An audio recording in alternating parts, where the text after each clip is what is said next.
Nickelodeon Animation Studio. From Wikipedia, the free encyclopedia at en.wikipedia.org. Nickelodeon Animation Studio, also known as Nickelodeon Animation and legally sometimes known as Games Animation Incorporated, is an American animation studio owned by Paramount Global through the Nickelodeon Group. It has created many original television programs for Nickelodeon, such as SpongeBob SquarePants, The Fairly OddParents, Rugrats, Avatar: The Last Airbender, and The Loud House, among various others.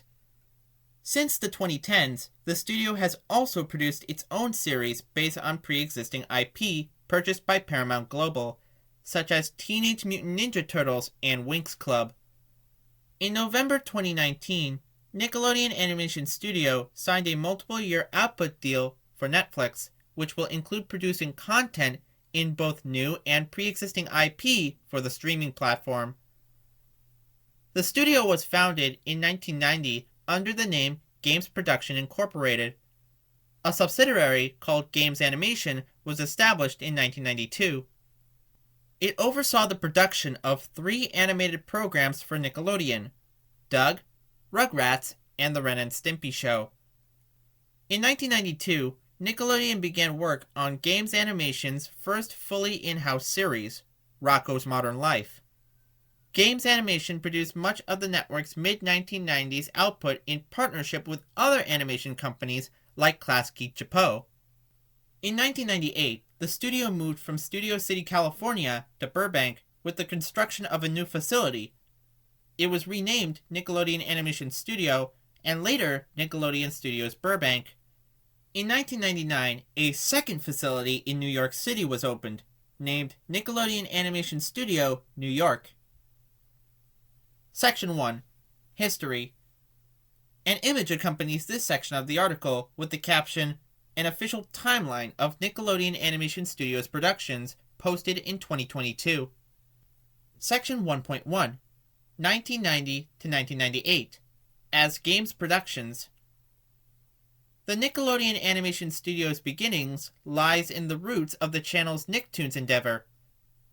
In 1990, Nickelodeon hired Vanessa Coffey as a creative consultant to develop Nicktoons, charging her with the quest of seeking out new characters and stories that would allow the channel a grand entrance into the animation business. The high cost of high-quality animation discouraged the network from developing weekly animated programming. Although most television networks at the time tended to go to large animation houses with proven track records to develop Saturday morning series, often generally pre-sold characters from movies, toys, or comics, Nickelodeon desired differently. Inspired by the early days of animation and the work of Bob Clampett, Tex Avery, and Chuck Jones, Nickelodeon set out to find frustrated cartoonists swallowed up by the studio system. Nickelodeon president Geraldine Laybourne commissioned 8 6-minute pilots at a cost of $100,000 each, before selecting 3. Seeking the most innovative talents in the field, the products of this artists' union, Doug, Rugrats, and The Ren and Stimpy Show, represented 12 years of budget building towards that end. Coffey was hired as Nickelodeon's executive producer of animation between the pilots and series production. However, despite the best efforts, relations became strained with Ren and Stimpy creator John Kricfalusi. In fall of 1992, the studio fired Kricfalusi.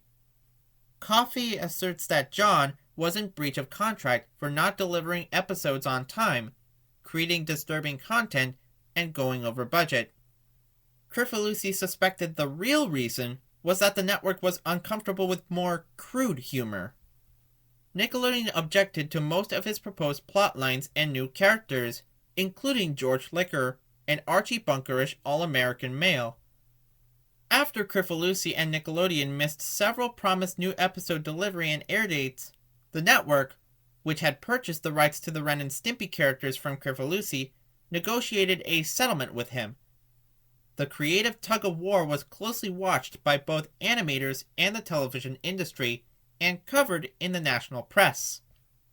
In response, Nickelodeon moved the series production to its own studio, Games Production Incorporated. According to Vanessa Coffey, quote, Nickelodeon had a corporation already set up, called Games.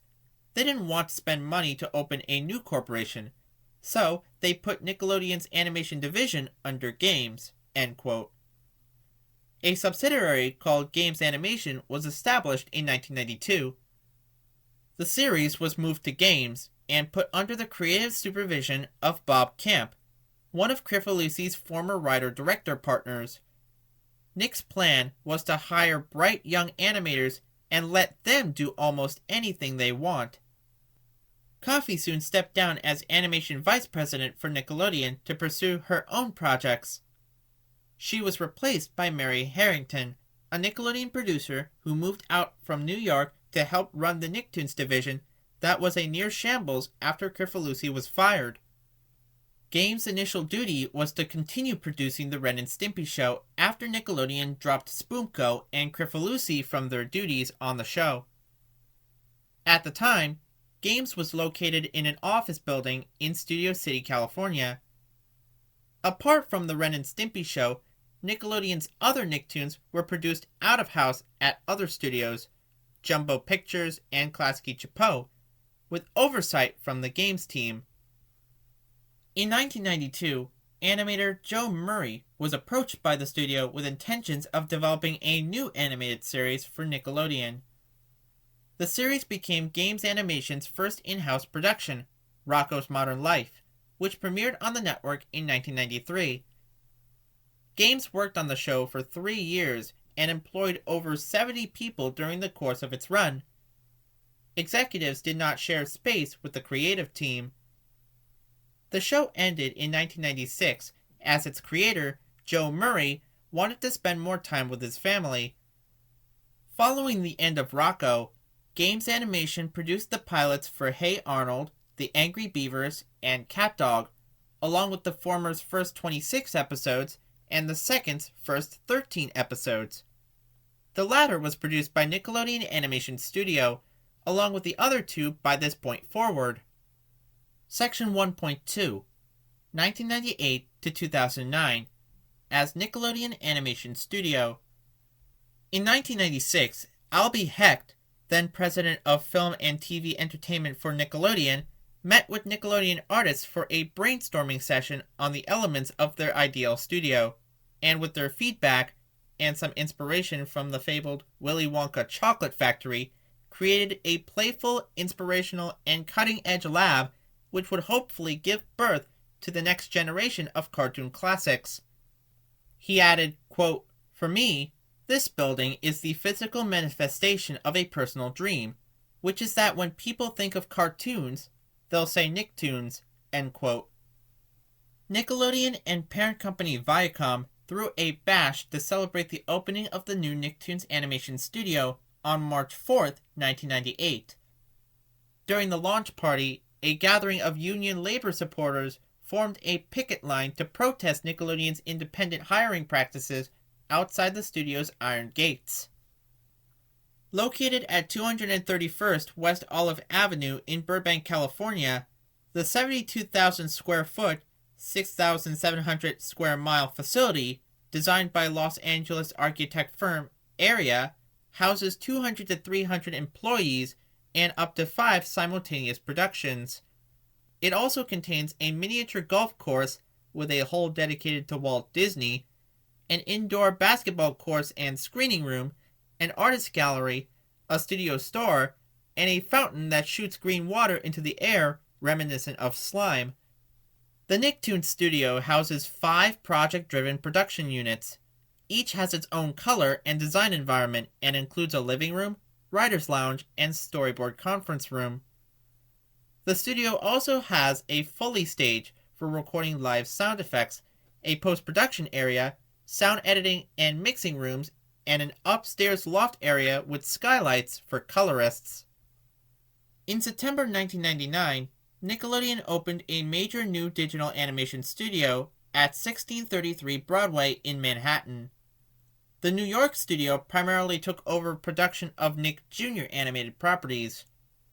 At the same time, the Los Angeles facility animated the intro for The Amanda Show. It was reported in 2005 that the Burbank studio was up for sale. This was later corrected as the owner of the building was selling it. In mid-2006, Nickelodeon announced a collaboration with DreamWorks Animation to create shows based on DreamWorks animated films. The first DWA co-production was The Penguins of Madagascar, which would eventually premiere in November 2008, followed by 2011's Kung Fu Panda Legends of Awesomeness and 2013's Monsters vs. Aliens. In 2007, Nick launched El Tigre, The Adventures of Manny Rivera, the first Nicktoon created in Adobe Flash, and Tak and the Power of Juju, based on the video game series of the same name. Back at the Barnyard, a spin-off of the theatrical film Barnyard, was released that same year. Section 1.3 2009 to 2019 Studio Collaborations and Acquisitions. In 2009, Nickelodeon acquired the rights to Teenage Mutant Ninja Turtles from Mirage Studios. In early 2011, Viacom bought 30% of the Italian studio Rainbow SBA, the creators of Winx Club. Following both purchases, Nickelodeon Animation Studio began to produce new content for both franchises, a continuation of Winx Club and a reboot series of TMNT. Since they were produced by Nickelodeon Animation Studio, Nickelodeon refers to both continuations as official Nicktoons. By 2013, Nickelodeon's deal with DreamWorks Animation had reached an end. According to Bob Schooley, Nickelodeon Animation expressed a desire to focus on more Nickish shows. Looking for original concepts, Nickelodeon Animation Studio created the Nickelodeon Animated Shorts program, under which it would produce new animated shorts with the potential to turn into whole series. A select few were greenlit and premiered within the following years. By 2016, Nickelodeon's Burbank animation facility moved into a 5-story glass structure that is part of a larger studio complex. The move was intended to bring animated productions currently produced elsewhere in Southern California under a single production facility. Because it houses both animated and live-action productions, the Burbank location has been renamed to simply Nickelodeon Studios, which is not to be confused with the original Nickelodeon Studios at Universal Studios Florida, which closed in 2005. The studio also houses the Nickelodeon Time Capsule, first buried in Orlando, Florida in 1992 at the original Nickelodeon Studios and later at the Nickelodeon Suites Resort in 2006. Which has moved to the new studio by the latter's closure and rebrand on June 1st, 2016. The capsule is set to be open on April 30th, 2042. The new studio opened on January 11th, 2017. Section 1.4 2019 to present Expanding Brands. In October 2018, Brian Robbins became president of Nickelodeon. In November, he appointed Ramsey Ann Naito as head of animation at Nickelodeon. She was later promoted to president of Nickelodeon Animation Studio in 2020. In both roles, Naito reported to Robbins. Under Robbins' presidency, Nickelodeon began to focus more on expanding some of its pre-existing franchises. At Nickelodeon Animation Studio, this effort encompassed the first ever SpongeBob spin-offs, Camp Coral, SpongeBob's Under Years, and The Patrick Star Show, and a CGI reboot of Rugrats. The studio also collaborated with corporate sibling, CBS Animation Productions, to produce Star Trek Prodigy. In 2021, Avatar Studios, a division of Nickelodeon Animation dedicated to producing projects for the Avatar The Last Airbender franchise, was launched. In 2023, the studio signed a first-look deal for animated series and features with Lion Forge Entertainment. Section 2. Filmography. For more information, see the main article, List of Nickelodeon Animation Studios productions. This sound file and all text in the article are licensed under the Creative Commons Attribution Share Alike 4.0 International License. This audio file was recorded on August 7th, 2024.